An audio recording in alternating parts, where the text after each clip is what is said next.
সবুজ পাহাড়, মেঘের চাদর আর ঝর্ণার কলতানে ঘেরা বান্দরবান। প্রকৃতির অপার সৌন্দর্যে ভরপুর এই জেলার অন্যতম পাহাড়ি জনপদ আলিকদম। মাতামুহুরী নদীর তীরে অবস্থিত এই উপজেলার দুর্গম পাহাড়ে শতাব্দীর পর শতাব্দী ধরে বসবাস করে আসছে বাংলাদেশের অন্যতম প্রাচীন আদিবাসী জনগোষ্ঠী ম্রো সম্প্রদায়।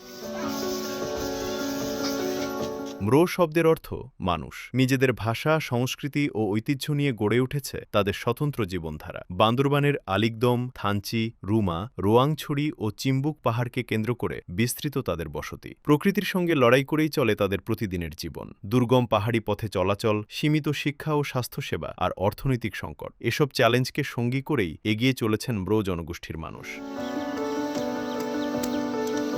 ম্রোদের প্রধান জীবিকা জুম চাষ। পাহাড় কেটে তৈরি করা জমিতে ধান, সবজি ও বিভিন্ন ফসল ফলিয়ে জীবিকা নির্বাহ করেন তারা। বছরের পর বছর ধরে চলে আসা এই কৃষি পদ্ধতি তাদের জীবনের অবিচ্ছেদ্য অংশ। ম্রো নারীরা শুধু সংসারের কাজেই নয়, কৃষিকাজেও গুরুত্বপূর্ণ ভূমিকা পালন করেন। রূপা ও পিতলের তৈরি ভারী অলংকার, রঙিন পোশাক এবং নিজস্ব সংস্কৃতি তাদের আলাদা পরিচয় বহন করে।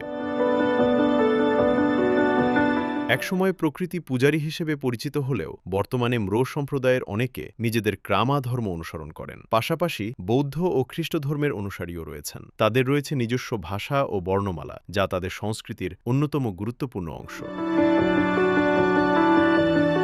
ভাত, শুটকি মাছ, মাংস ও স্থানীয়ভাবে তৈরি নাপ্পি, এসব খাবার তাদের দৈনন্দিন জীবনের অংশ। আর নতুন ফসল ঘরে তোলার আনন্দে তারা পালন করেন চিজাই উৎসব, যা ম্রো সমাজের সবচেয়ে বড় আয়োজন।